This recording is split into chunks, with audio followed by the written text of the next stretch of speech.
Je zapisal v svoj ukaz, s katerim je imenoval za predsednika Komisije za preprečevanje korupcije.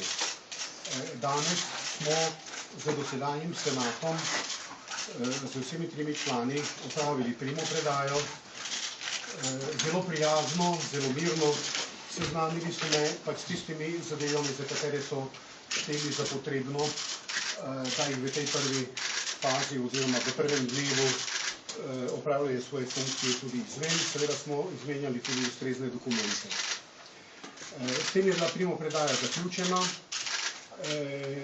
Oni so izrazili željo, da ta primopredaja ne bi bila pred novinarji, zato sem jaz seveda tudi to njihovo željo spoštoval, tako tudi mora biti in ni razloga, da bi bilo kakorkoli drugače. Torej, od danes naprej sem jaz tudi pardon, da se upravičujem, če sem to komu navravil, torej v funkciji predsednika, torej kot delujoči predsednik. Veliko je govora v javnosti o tem, da pač nimam ostalih dveh članov senata, to je sicer formalno res. Verjetno veste tudi to, da je predsednik republike v uradnem listu že pred časom objavil razpis. Mislim, da se ta razpis zaključi 14. aprila. Jaz sem prepričan, da se bodo ustrezni kandidati prijavili.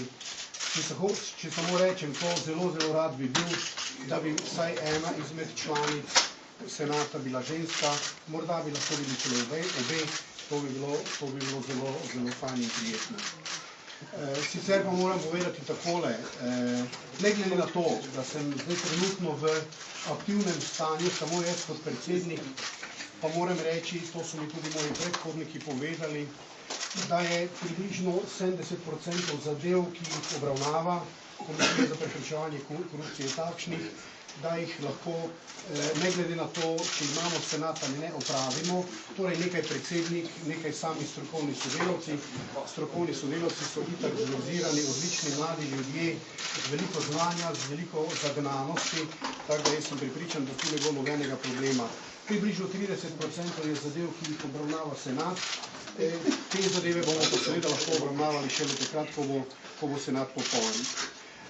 Jaz bi zdaj na kratko izkoristil samo še to priložnost, ker mislim, da se spodobi, da bi se senatu, ki se je danes poslovil svoje funkcije, magistru Goranu Klemenčiču, gospodu Roku Praprotniku in dr. Lilijani Selinšek, tudi v svojem imenu najiskreneje zahvalo za njihovo delo.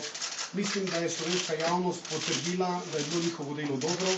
Seveda je pa dejstvo, ker je delo protikorupcijske komisije pač takšno, da včasih tudi komu ne paše, da je bilo tudi nekaj kritik. Vendar mislim, da si zaslužijo zahvalo. Prepričan sem, da bodo tudi v svojem nadaljnjem profesionalnem delu izkazovali toliko zavzetosti, da bo tudi njihovo bodoče delo ocenjeno kot pozitivno.